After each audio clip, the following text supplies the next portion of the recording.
Okay, quick experiment time. Lights. Action. Okay, so this is the new cat training toy. Now, if you take your laser lens and you put it straight on top, that's great if you're diffusing the light over a wider area, like I use with my other one, which I use, as a wider beam. If you want to focus it to a more narrow point, you can't have your focusing lens on top. You have to have a gap. It's called the FB, FL, they call it different things.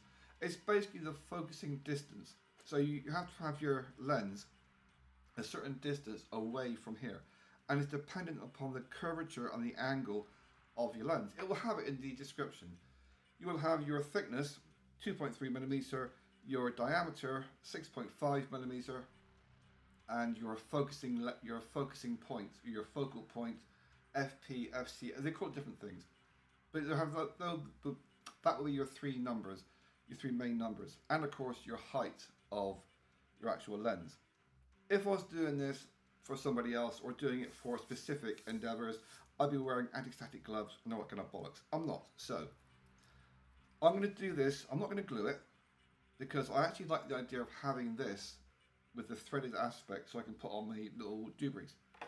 So I just want to put it in there temporarily at about 1 centimeter because that's the focal point, which happens to be just about there above that part. So what I'm going to do is drill a hole first before I do anything else. Just get a cardboard.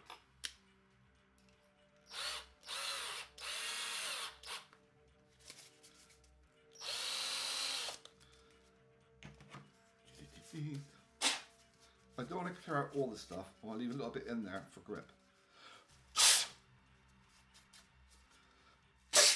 So, little hole in the cardboard. Take this. I need to get it in the middle. That hole. Push that down. Nope. Push that down. Nearly. Push that down. Yeah, that's about right there.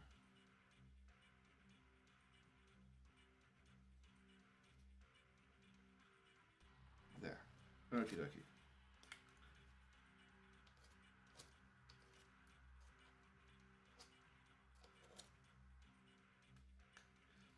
Doesn't have to be exact.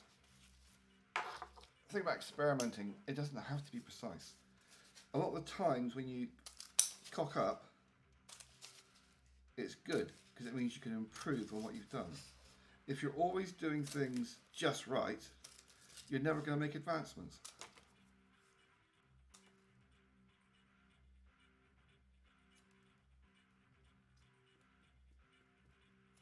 Should be on there. Way too big. Brilliant. See, if I cut it too small, then I can't glue the cardboard back on really.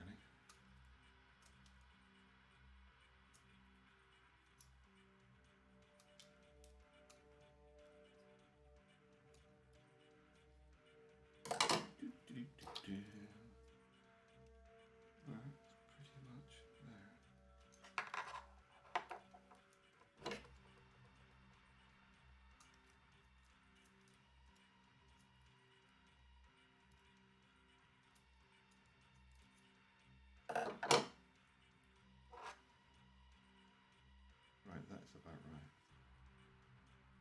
Yeah. Another little thing you can do if you want to temporarily glue something is you can use toothpaste. Toothpaste is great. Things you learn when you first go to prison, you see a lot of pictures were stuck up on the walls and there's no glue.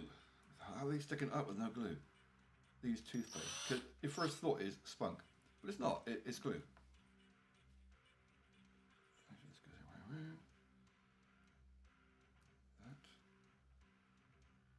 Cardboard is literally just there to hold it in place.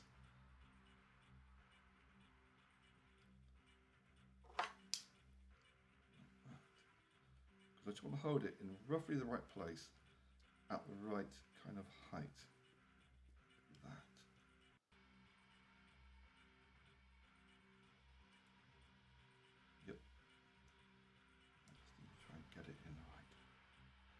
position.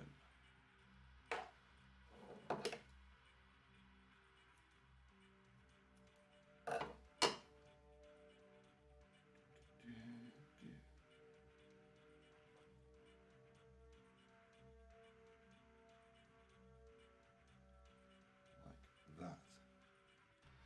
Can you actually see anything with that bloody phone or not? There.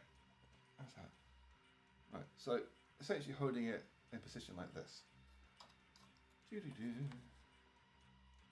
Like that. So it's literally a case of over technology that works. There we go. So it's the cardboard is just holding it at the right height above the laser diode and in the right position centrally. So hopefully that should now give me a better focus beam. And it does. Which of course I can't show you on YouTube because they don't like it. So yeah, that is basically how you do it. Now what you can do, you can get a piece of wood or something, or where are they gone? Those add-on bits you get to put on there with your funky little prism. Get one of those, chop off the top part and keep the thread, and then glue the laser diode in place of the prism. And that way you've got an attachable, focusable element that you can get as a fire laser. I mean, it is only a green diode, but that is a substantial improvement on what it was just now. And that's just wedged in there. Plus, it's also got my greasy fingerprints all over it, which doesn't exactly help the situation. But you just need to make sure you get it the right height above your laser diode. And as central as you can get it. Yeah. So, that is like a quick way you can just test out your little laser diode and your focusing lens. And that way, if it does cock up, you're not going to lose any money. But the whole cost of these experiments are minuscule. Because, well, minuscule, not minuscule. Compared to how much time I spend messing about with these things, this, I think, was 7 or 8 quid. And it had a nice little funky thing on top. You can pay on the high street in England 8 quid just for one rechargeable battery. And this one has a good one built in there. The lens, I think, was 2 quid. It was 1 or 2 quid, I can't remember exactly. I'll do a review at some point on that little haul. But considering what you can do with these things, the adaptations you can make, it's yeah. Fun. Never a burglar when you want one.